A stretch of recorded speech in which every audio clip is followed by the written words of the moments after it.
Welcome back to Talky. When your channel is called Talky, it's impossible not to teach the smart ways to talk, because English has these phrasal verbs with talk that completely change the meaning of a sentence. One wrong verb, and suddenly your friend thinks you're upset, your colleague thinks you're complaining, and your mom thinks you're hiding something. So let's save your social life. Trust me, these phrasal verbs are going to help you a lot. And before we start, go ahead and like, subscribe, and share this video so we can talk to more people. All right, let's begin with something easy. Talk about. We use talk about when we want to say what the topic is. We can say, let's talk about your weekend, or we talked about our holiday plans. It's simple and you can use it in almost any situation. And we also use talk about as a reaction. For example, he lost his phone again. Talk about bad luck.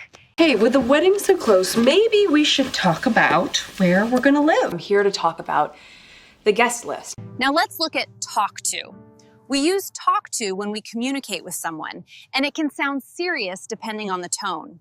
For example, when someone says, I need to talk to you, it usually feels serious. The words are simple, but the tone changes everything. And remember, talk to is great for everyday communication. You can talk to your teacher, talk to your friends, or talk to your boss. The meaning stays the same. The tone is what makes it serious or casual. I need to talk to you about something. So did you talk to Rachel? I wanted to talk to you about that. Now let's look at talk with. We use talk with when the conversation feels friendly and equal. It sounds softer and more relaxed than talk to. For example, you might say, I talked with my friend about my day, or I talked with my colleague to understand the project better. It feels warm and cooperative. And the nice thing about talk with is that it makes the conversation feel balanced. It shows that both people are sharing, not just one person speaking. I've been wanting to talk with you. If you don't make peace, you must talk with these men. I'd like to talk with him. Now let's look at talk into. We use talk someone into something when we convince them to do something they were not sure about before. For example, you can say, she talked me into trying sushi. And you can also say, he talked us into joining the gym. It means the person wasn't sure at first, but finally agreed. And remember, when you talk someone into something, you're giving them a little push. You're helping them say yes to something they were unsure about. Just how the hell did I ever even let you talk me into this whole boneheaded idea to begin with? Harp. I can talk her into drinking anything. Do you think we could talk him into joining the Monster Club? Now let's look at talk out of. We use talk someone out of something when we convince them not to do something. For example, you can say, I talked her out of quitting her job. And you can also say, they talked me out of buying a new phone. It shows someone stopped you from making a choice. So when you talk someone out of something, you're helping them avoid a bad idea. It's like saying, maybe think twice before you do that. Do you really think you could talk me out of it? They're expecting me to talk you out of it. Now let's look at talk over. We use talk over when we discuss something carefully before making a decision. For example, you can say, we talked over our plans before booking the trip. It means you discussed everything carefully. You can also say, let's talk this over before we decide. It's a polite way to slow things down and think clearly. We could talk it over. Yeah, let's go someplace quiet so we can talk this over. Now let's look at talk down to. We use this when someone speaks to another person like they're not smart or not important.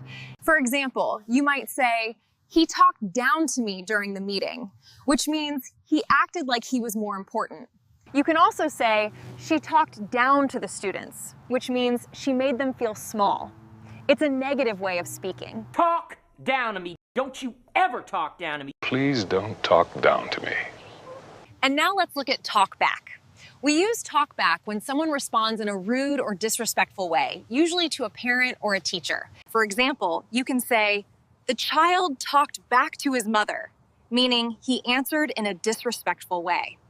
You can also say, teenagers sometimes talk back when they're annoyed. It shows they respond with attitude instead of respect. You may think you're showing a little spirit in front of your lady friend, but if you talk back to me again, I'll feed your tongue to the dogs, you impertinent little pup! Don't talk little beaner. We started with talk about, which we use when we say what the topic is. For example, let's talk about your weekend. Then we looked at talk to. We use it when we communicate with someone, and the tone can make it sound serious or casual. After that, we learned talk with, which sounds friendlier. It's used when the conversation feels equal and relaxed. We also learned talk into, which means convincing someone to do something they weren't sure about. It's like giving them a gentle push to say yes. Then we had talk out of, which means convincing someone not to do something. It's like helping them avoid a bad idea. After that, we learned talk over, which means discussing something carefully before making a decision. It's a polite way to slow down and think together. We also learned talk down to, which is when someone speaks in a way that makes another person feel small or less important. And finally, we learned talk back, which is when someone replies in a rude or disrespectful way, usually to a parent or a teacher. All right, now that everything is fresh in your mind, let's bring these phrasal verbs to life with a short story. Listen carefully and see if you can spot all 8 of them. Last weekend, my friend Emma and I met at a cafe to talk about our travel plans.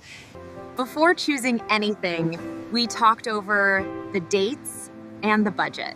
Then she talked to the travel agent, but he was so rude, he talked down to her the whole time. After that, Emma talked with me to calm down, and I managed to talk her out of canceling the whole trip. But then she tried to talk me into upgrading our hotel, and honestly, she almost succeeded. At the end, the waiter asked if everything was okay, but Emma was still annoyed and accidentally talked back to him. Let's just say, we definitely need to talk about traveling again before we book anything. Great job following the whole lesson and the story. You learned 8 super useful phrasal verbs today, and that's something to feel proud of. If you enjoyed this lesson, don't forget to like, subscribe, and leave a comment. And of course, share this video so more people can learn with us here on Talky. All right, that's all for today. Thanks for spending your time with me, and until next time, keep practicing and keep talking. I'll see you in the next lesson. Thanks for watching Talky.